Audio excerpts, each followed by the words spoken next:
जैसे कि ये अक्सर होता है कि जब आप परमेश्वर के लिए कुछ करना चाहते हैं तो शैतान आकर आपको दबाने की कोशिश करता है।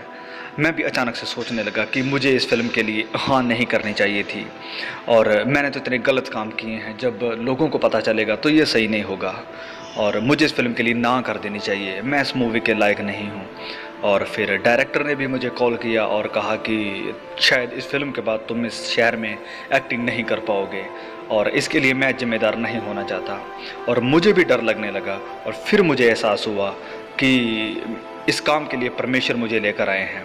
मेरा ये टैलेंट परमेश्वर की ओर से है, ना कि इंसानों की ओर से।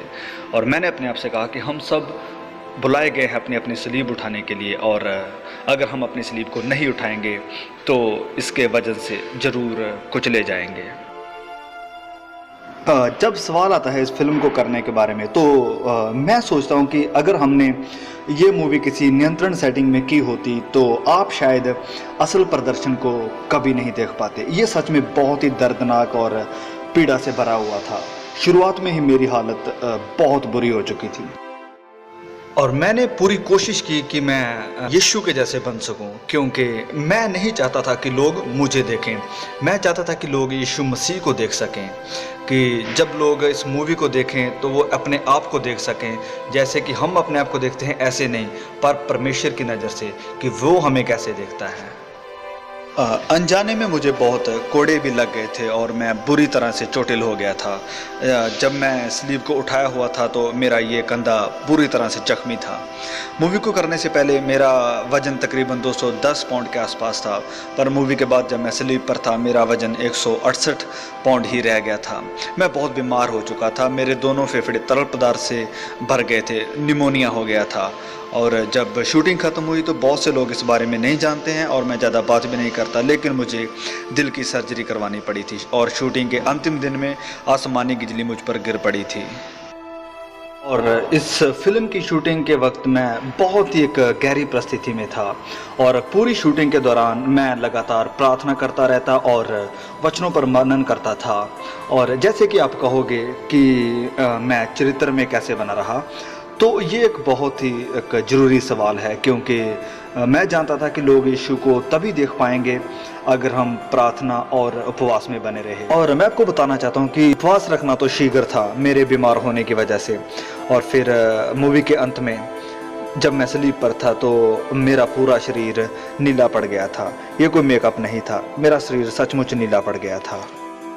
स्लीप के ऊपर मेरा ये का बहुत ही बुरी हालत में था और वो दर्द मेरे सहन शक्ति से बिल्कुल बाहर थी और मैं इतना बीमार था कि अगर ये कंधा निकल भी जाता तो मुझे कुछ भी महसूस नहीं होता।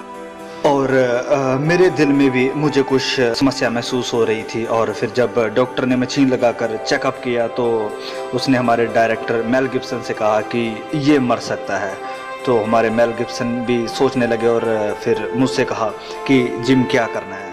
तो मैंने मेल गिब्सन से कहा कि मैं अब मरने के लिए तैयार हूँ, ये अब मेरे और परमेश्वर के बीच का मामला है, तो मैं घर जाने के लिए तैयार हूँ, क्योंकि मैंने कभी भी अपने आप को इस लायक नहीं समझा था और उस समय मैं बिल्कुल तैयार था परमेश्वर के पास जाने के लिए। पर मैं जानता था कि अगर मैं इस फिल्म को बनाते हुए मर भी जाऊँ तो बहुत से लोग इस फिल्म के द्वारा बचाए जाएंगे। मूवी के अंतिम सीन में जब मैं चट्टान के ऊपर चढ़ रहा था तो आधे रास्ते में, जबकि हर कोई अपनी अपनी पोजीशन में था, उस समय वहाँ पर तकरीबन 250 के करीब कुछ लोग थे।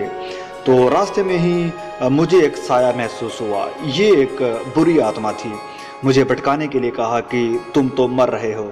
तो मैंने कहा कि ये तो एक अच्छी खबर है, क्योंकि मैं जानता हूँ कि मैं अब किसके पास जा रहा हूँ।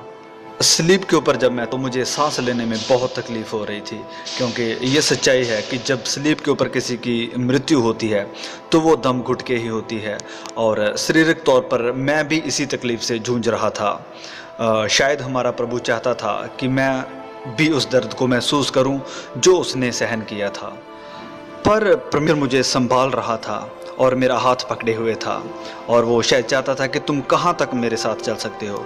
और मैंने कहा कि प्रभु, मेरा कतरा कतरा हाजिर है।